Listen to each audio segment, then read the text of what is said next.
मित्रांनो, स्वागत आहे तुमचं आपल्या लोकप्रिय YouTube चॅनलवरती। नमो शेतकरी महासन्मान निधी योजनेचा हप्ता हा खात्यामध्ये दुपारी येणार आहे। जाणून घेऊ या नमो शेतकरी महासन्मान निधी योजनेच्या हप्त्या संदर्भात संपूर्ण बातमी। आपण पाहायला सुरुवात केलेली आहे। योजनाकार लोकप्रिय YouTube चॅनलला आता सबस्क्राइब करून बेल आयकॉनला ऑल प्रेस करा, जेणेकरून अशाच नवनवीन व्हिडिओचं नोटिफिकेशन तुमच्या मोबाईलवरती येत जाईल। तर एकंदरीत मित्रांनो, नमो शेतकरी महासन्मान निधी योजनेचा हप्ता हा आता दुपारी जमा होण्याची शक्यता आता वर्तवली जात आहे। या संदर्भात संपूर्ण बातमी जाणून घेऊ। सदस्यस्थितीत आपण जर पाहिलं तर ही नमो शेतकरी महासन्मान निधी योजनेच्या अंतर्गत आपण जर पाहिलं तर 93.09 लाख शेतकरी बांधवांना 1 ते 6 हप्ते मिळाले असून या माध्यमातून राज्य सरकारने एकूण 11,130.45 कोटी रुपयाची जी रक्कम आहे ती नमो शेतकरी महासन्मान निधी योजनेच्या माध्यमातून देण्यात आलेली आहे।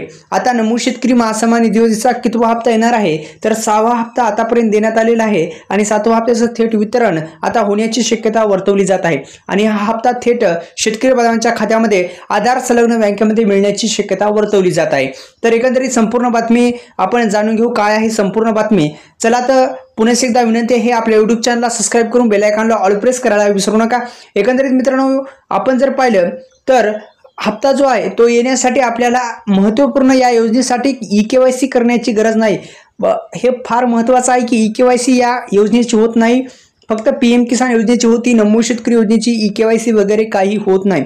फक्त तुमचं जे आधार कार्ड आहे ते बँकशी लिंक असणं फक्त महत्त्वाचं आहे। हा पॉईंट महत्त्वाचा आहे। हा बँकशी आधार कार्ड जर लिंक नसेल तर करून घ्या।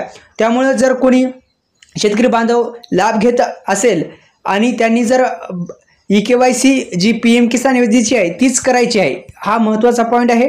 आणि आता दुपारी नमो शेतकरी महासन्मान निधी योजना महाराष्ट्र सरकारची योजनेच्या माध्यमातून हप्ता वितरणाचं काम होण्याची शक्यता वर्तवली जात आहे। धन्यवाद। जय शिवराय।